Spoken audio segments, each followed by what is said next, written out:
Wherever there are shadows, there are people ready to kick at the darkness until it bleeds daylight. This is Bleeding Daylight with your host, Rodney Olson. You can follow Bleeding Daylight wherever you listen to podcasts so that you never miss an episode. Please share episodes with your friends and make sure you connect with us on Facebook, Instagram and Twitter. If you're someone who believes there is a God, where do you find him? Is it in the big moments or within the silence or the small things? Today's guest is committed to seeing God in the everyday and to helping others to see him there too.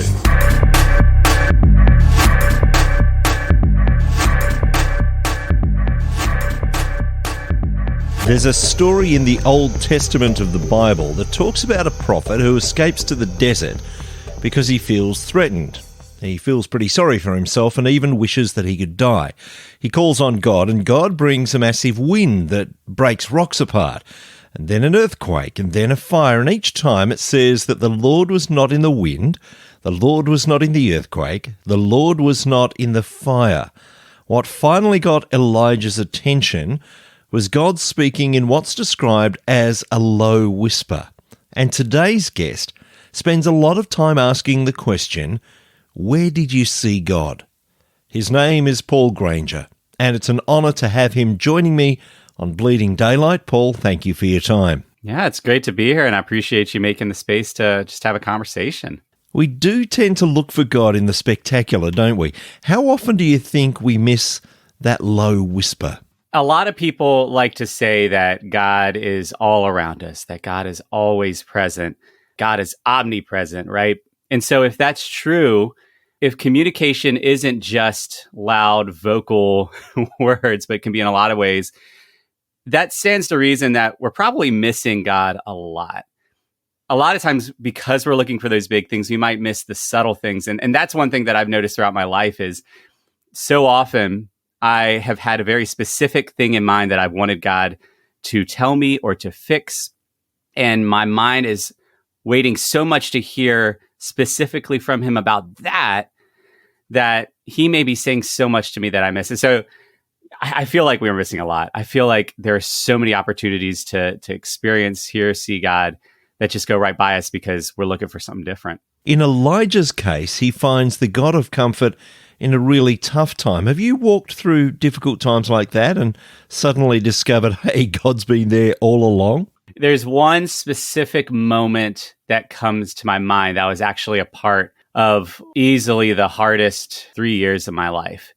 I felt like I was getting hit on multiple fronts. I was actually working for a ministry, and you would think that a ministry would be a really healthy and encouraging and family-oriented work environment.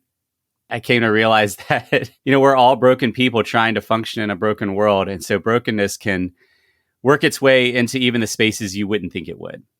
One of the hardest things about being in a pit situation, whether it's a work situation, a relationship situation, just a internal situation, is a lot of times you feel alone in the pit.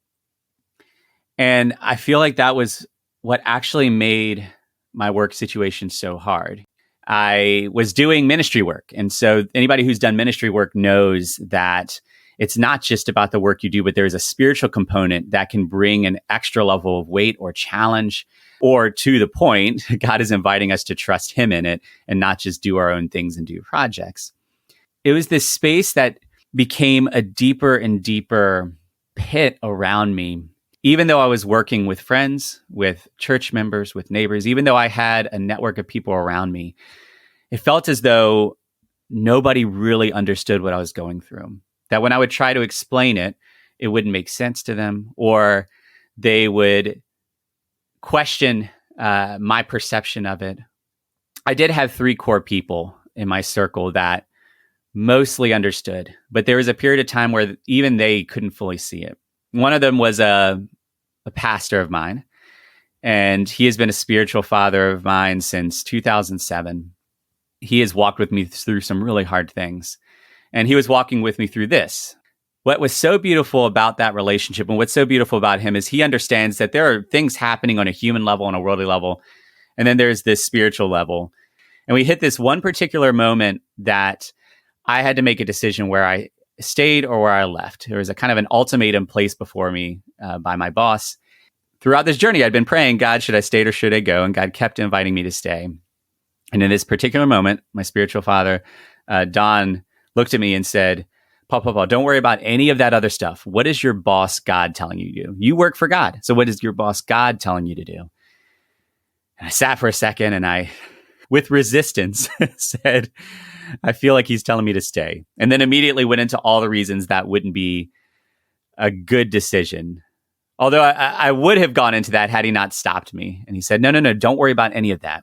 If your boss God is telling you to stay, then he's going to work out those details. We can feel alone, but if we believe, as I said at the start, that God is present, that he is all around us, why is it that we so often believe that that doesn't apply to our pit moments? Why is it in our hardest moments we are so convinced that we are utterly alone? As I hit this pivotal moment, there's something that broke, where suddenly I didn't need to attach my identity to my job. I didn't need to attach my identity to what I would do. I didn't need to attach my identity to what others gave me. My identity was who God said I was. And what I was supposed to do is whatever he was inviting me to do.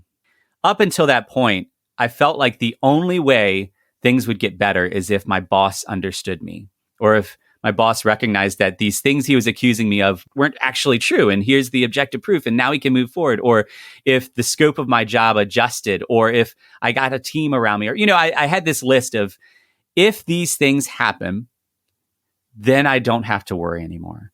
Then I don't have to hurt anymore. Then I don't have to be in the pit anymore. And I would just claw at the walls of the pit, trying to make things happen. I would beat on the walls of the pit, trying to move these things forward, and they wouldn't budge at all. But when I had this moment of realizing I don't need to wait for these things to be fixed to experience God, I don't need to get out of this pit to experience God, it was like my eyes started to adjust to the darkness around me. We've all experienced this before, right? Where we're in an incredibly dark space that we cannot see a thing. But there comes a point 5-10 minutes later where suddenly our eyes have adjusted enough and we realize, oh, it's actually not pitch dark in here. There's actually light in here the entire time. But in the immediate moment, I felt like it was utter darkness. And so as my eyes adjusted, it was like I was in this pit and looking around. And the first thing I saw was the walls that I had been beating on and clawing at. And there's these deep claw marks in the wall, and I'm looking at it and I realized how futile those efforts were. Clawing at the wall, beating at the wall was never going to get me out of the pit. But the second thing I noticed was the important thing. It was like in my mind, I turned and I looked, and there was Jesus just sitting on the floor of the pit. And I had this sense that the entire time I was in this pit situation at work, I felt alone, when in reality, God was sitting in the pit with me.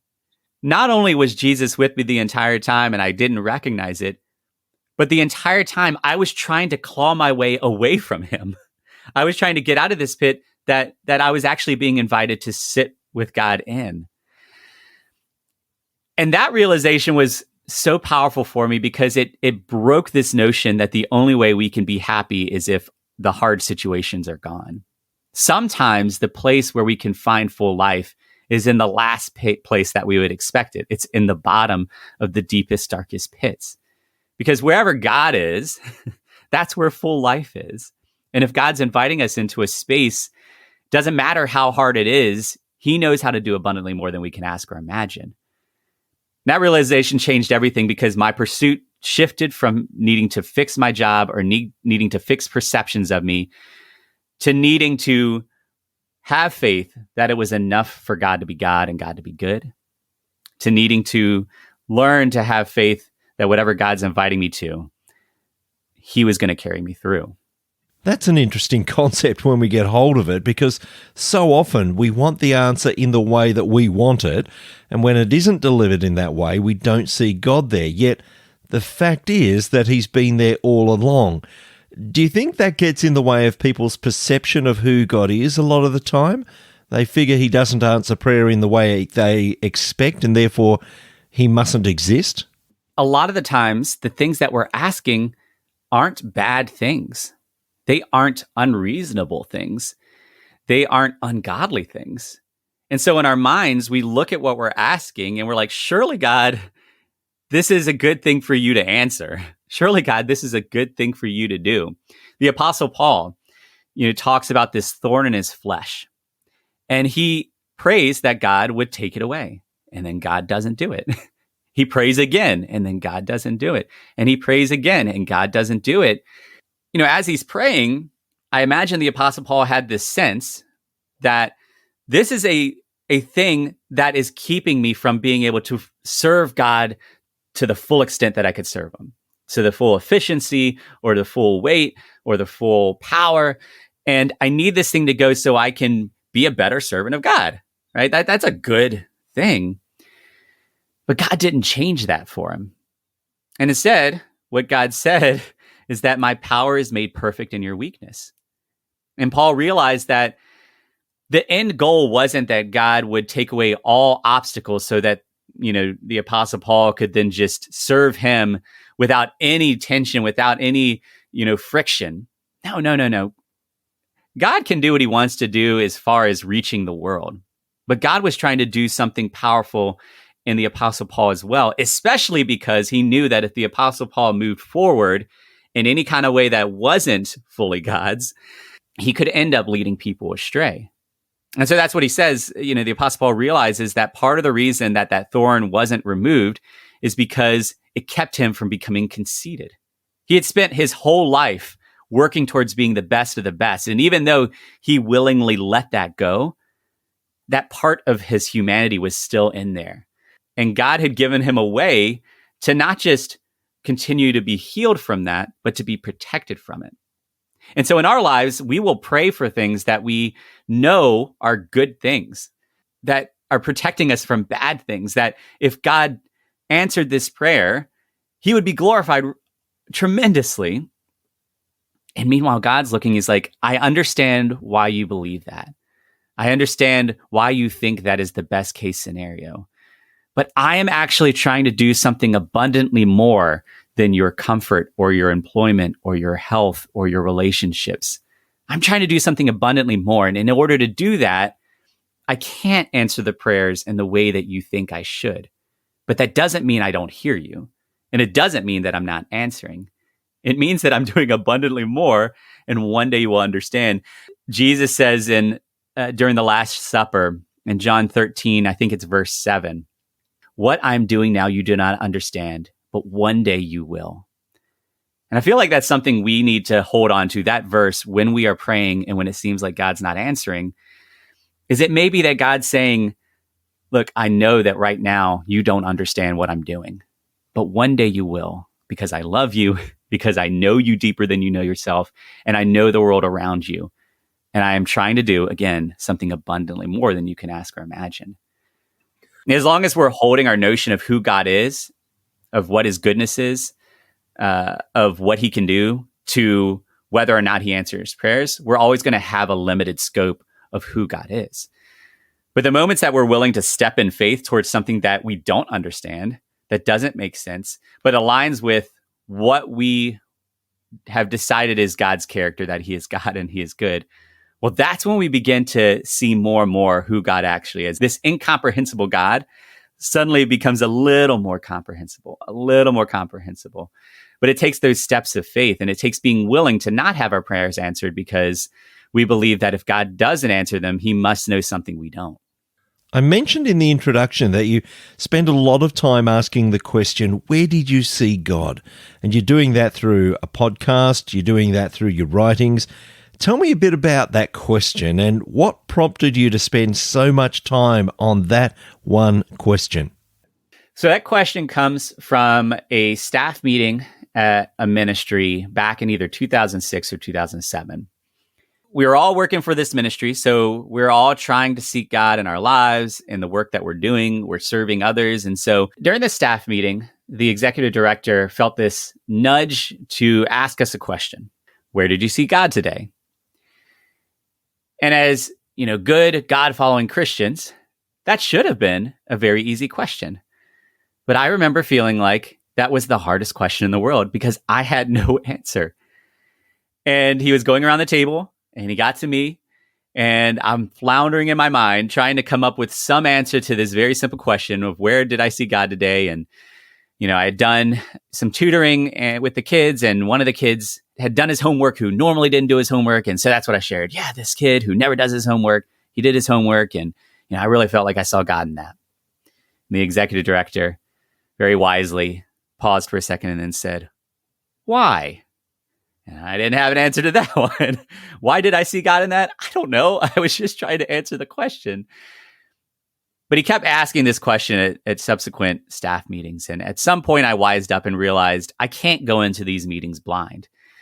But I also realized that I needed to take a moment to step back and say, if I believe that God is present and active, if I believe that he is working, why in the world do I not have any answer to this question? If all those things I believe are true, shouldn't I have an answer at any given moment? Shouldn't I be ready to give an answer, ready to give an account? And so I decided, if I believe that God is present and active, maybe instead of looking for that on the back end, I need to look at it on the front end. I need to be proactive in looking for God. And so I started doing that at first so that I could have an answer to the executive director's question, but really and more because this is a rhythm of life that I needed to cultivate if I really wanted to learn more and more of who God is. And so I started doing that. I started starting the day saying, all right, I believe that God is going to be present and active today, so I'm going to look for it. And what I found is that verse that we all know is true, that when you seek, you will find. That as I began seeking for God more, I began finding him. I didn't always find him in the places that I thought I would find him, or in the ways that I would find him, or in the character that I would find him. But I would find him. I would begin to realize that some of my notions of where I should find him or how I should find him might not be entirely accurate to fullness of who he actually is. It's a really simple question, but if we say that we are seeking God, but we don't do that, then we might not actually be seeking God. But the good news is it's a very simple step that we can take in any given moment on any given day. We just simply say, all right, where could I see God today? Where did I see God throughout the day today? Where do I hope to see God? These small questions become ways to open our eyes and open our minds to the reality that God actually does exist. I reckon as you start to find God in the various places that you find him, it does start to become easier to spot him again. When we buy a new car, for instance, we suddenly see everyone else on the road is driving that same model of car. They were there all along, but we're suddenly open to perceiving that reality. Is that your experience? Have you started to see God in more and more places because you've made yourself aware of him? Yes and no. And that seems like a strange thing to say, but let me explain. Yes, in the sense that I love that analogy, that you're absolutely right. If you drive a Honda Civic, then you will see Honda Civics everywhere. When you experience God in a certain way, you begin to see God working in that way in other spaces and other people in other spheres. The reason I said no is because there is a danger that we can begin to limit God. We begin to look for God only in those ways that we have experienced him. But if God is bigger than our understanding, if he is incomprehensible, that means there are always going to be points where he exists in ways that we don't understand. So if we're only looking for him to work in the ways that we've experienced him working, we may not look for him to work in ways that we haven't experienced. The deeper thing is there are elements of his character and who he is that he wants us to know, but that he knows in our spiritual infancy that we cannot handle yet. I've experienced this in when I would see God work through a hard situation and I would feel some peace and joy. Yay, God got me through that thing. I would see this happen when another hard situation would hit. And I would feel like, God, what have you done? I thought we had fixed this situation. I thought we had solved this. I thought we had moved past this. I thought I had proven myself enough to you, God, that I was seeking you. So now hard things shouldn't happen anymore. And meanwhile, God is looking at us and it's like he's saying, yes, but I want you to understand me a little deeper. And so we're going to have to go into some scarier places or some harder places or some new places that you wouldn't have chosen to go, that you might not even seen. But I want to shepherd you through those because I want you to know me more deeply. As we go, we can get to the point like the Apostle Paul got to, where towards the end of his life, he's saying, I've learned the secret to being content in all situations.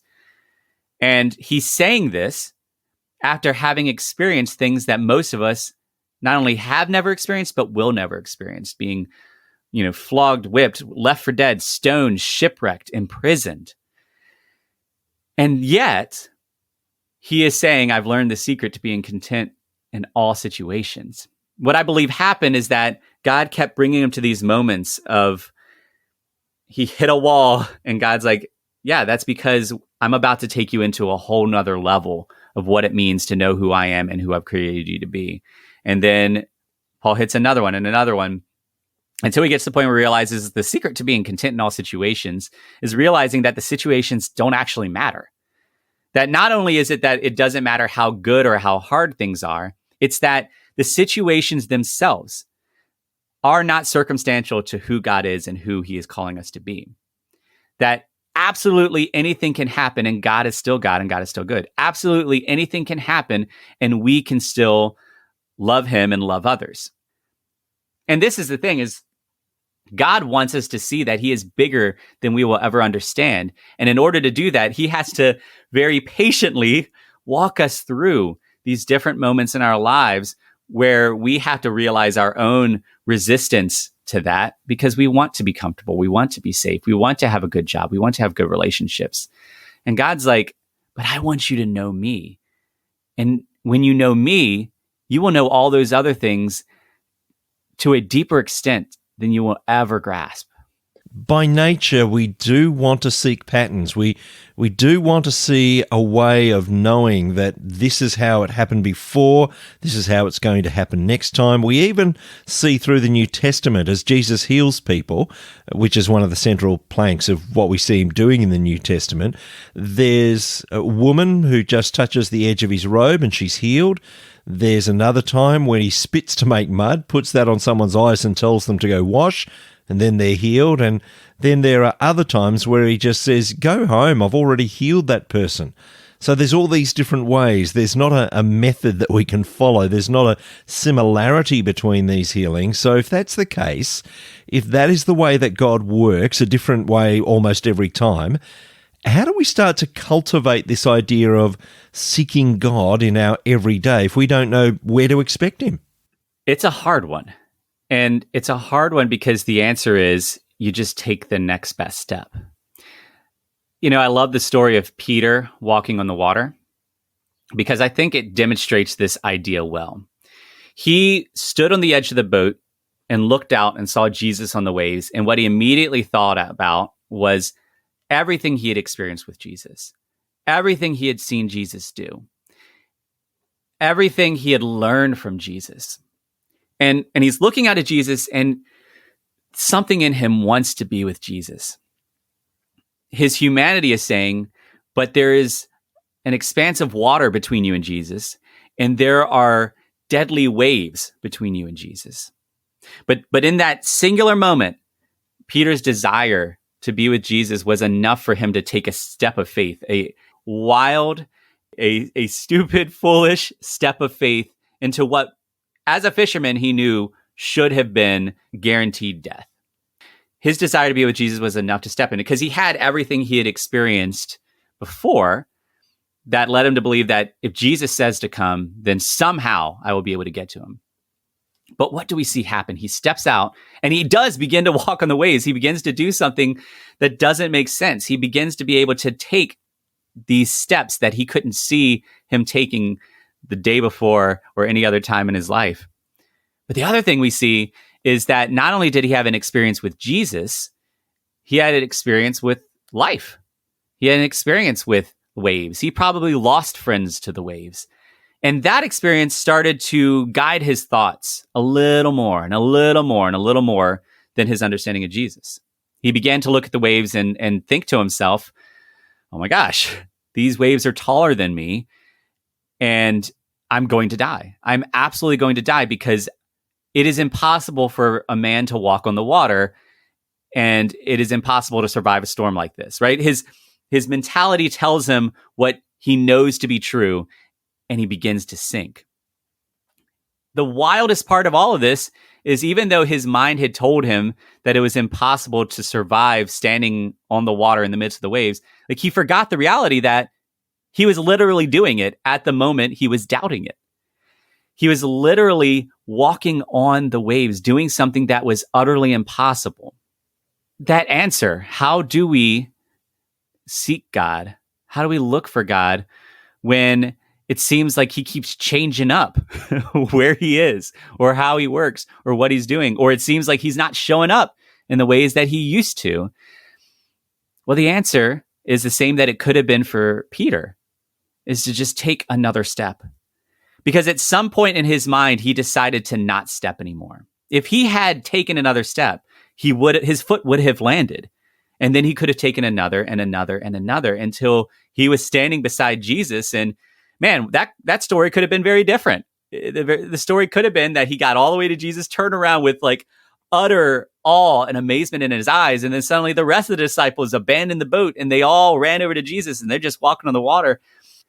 What Jesus wanted for Peter in that moment was to learn how to take a step, how to fail because of our own thoughts, and how to still be loved regardless of what happens. Because when Peter sinks down, the next thing we see is Jesus reach out and pull him up.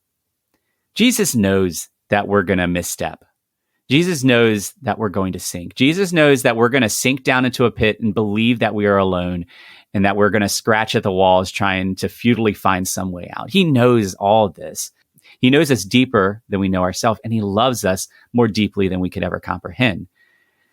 And instead of wanting to teach Peter how to walk on the water, what he wanted to do was set Peter on a longer journey of walking that led him to continue to experience great things with Jesus, that led him to a point where he actually denied Jesus, that led him to a point where he affirmed his love for Jesus, that led him to a point where he waited patiently for this mysterious helper to come. And then the Spirit does come, and it led Peter to a point of leading this new body of people who were seeking to live as Christ lived. And it led him to so many other things. It was bigger than walking in the midst of waves. And that's our invitation too. God's not just inviting us to learn how to take the next step in our current hard situation. God is inviting us to know that he is taking us on this greater journey, this journey towards full life, this journey towards abundantly more than we could ever ask or imagine. But it all starts with a willingness to take the next step, even if that step is onto water that cannot hold our weight, that is storming around us, that we are foolish enough to say, and yet I will step. It's been noted that the idea of success in the Christian life is very different to what the rest of the world is saying is success, and yet so many Christians just seek after the same things that everyone else is seeking after. We want the great job, the perfect family, the nice house, and all the appearances of so-called success. Why do you think we've twisted what success should be? I think it's for a few reasons. One, culturally, there are clearly defined metrics for success. We talk about climbing the ladder. Success is having a higher level job. And if you have a low level job, then you're failing. But what if somebody has a very simple, basic job that they love and they feel like God's working through? Is that not success because it's not the CEO of a company, right? So we have these culturally defined things. But the other thing that we could say is we actually can switch it around and reframe it, because we also have definitions of what failure is. And tied to that is our desire to not be a failure. Like some of us can be content with less success. We can be content with not having to be the best, not having to be the top. But most of us don't want to be seen as failures. And so we have these metrics for what failing looks like. If you're not producing a certain amount, if you're not respected a certain amount, if you're not, and we want to avoid that at all costs. And so the way that we avoid that is we seek out the thing that is the opposite of that, which is comfort, security, reputation, right? Like sometimes it's less that we're trying to be the best and more that we're trying to avoid being the worst. But what's so wild for a Christian to do that is that it doesn't match with the character of Christ. Philippians 2 paints this picture of Jesus as someone who came from God and was God and had utter power and authority, and who chose to forego all that and take the form of a low servant and serve even to the point of death. So he captured the top 10 list of evidence of failure, right? He was a lowly servant. He was killed. His reputation was questioned. All these things that he willingly stepped into, because what Jesus knew is that what the world defines is success may not be the case in God's mind. The first will be last, right? That God chooses the weak and the lowly. Like Jesus demonstrated that there is this other reality than what we see, that the wisdom of God is foolishness to man and the wisdom of man is foolishness to God, that there is this reality that we are being invited to live in while we are still living in this world that functions in a different way, that can allow someone to actually be successful from God's viewpoint while they're, like Paul, sitting in a prison cell, having been insulted and whipped and flogged and shipwrecked and disrespected. God looked at Paul and he said, "Well done, my good and faithful servant." While the world looked at Paul and said, "He had such a good run. He was the Pharisee of Pharisees, Hebrew of Hebrews, a zealot, blameless unto the law. Like he was doing so well. He was so successful, and he foolishly threw it all away. And look what happened. Look how people are treating him now." But Paul's content because he's like, I get why you think I'm a failure, but I know who God is, and I know who he's made me to be, and I am content because I am where God wants me to be. Paul, I'm sure that there are people listening who are interested to find out more about this upside-down world that you've been talking about, where success is very, very different to what we've been led to believe that it is. If people want to get in touch with you, to read your writings, to listen to your podcast, where is the easiest place for them to go? The absolute easiest place is our website, which is www.wheredidyousee.god.com. And from there, you can access the writings, the podcasts, some videos. You can get in touch with me. And I'm always happy to connect with people. I'm always happy to share through writings, through podcasts, what I feel like God's sharing with me. I am just one of many ways that God is choosing to speak and choosing to work. Your podcast is another, but I believe that God has designed us for two things, and we see it in Scripture, to love God and to love others. What that implies is two other things, that we were designed to exist in God's presence, and we were also designed to exist in the presence of others, or put another way, in community. I imagine there are many of you listening that may feel alone, may feel like you don't have a strong community. And the thing I want to encourage you with is that God sees you and that he desires community for you. Now, there may be seasons where he invites you to walk into a space where you are practically, functionally, literally alone. We see that in Scripture where God invited folks to walk in solitude with just God. Those are our short-term periods of time. And God will provide in that. That Scripture shows that as well. But outside of that, there may be people that you have around you, or that God may bring around you, if you are willing to seek them out, that can walk with you through this, what we're talking about, of how to seek God when it's hard to seek him, how to dive more and more into this upside down kingdom of God. A very simple way you can move towards that is just to pray. It's just to say, all right, God, I feel like you have designed me to not just walk this journey with you, but to walk this journey with others. And I would like to walk with others. So if there is someone that you want me to walk with, help me to see them. And then just wait and see what God does. See who God brings around you. This isn't a magic spell that suddenly produces a person. Sometimes that prayer, like we talked about earlier, isn't answered in the way that we had hoped or in the timing that we had wanted. But God hears our prayers. And if you are desiring people to journey with you, I really believe that God can provide that. And in the meantime, we just take the next step that we can. Paul, it's been great chatting with you. Thank you so much for your time today on Bleeding Daylight. Yeah, thank you so much for this opportunity. Thank you for listening to Bleeding Daylight. Please help us to shine more light into the darkness by sharing this episode with others. For further details and more episodes, please visit bleedingdaylight.net.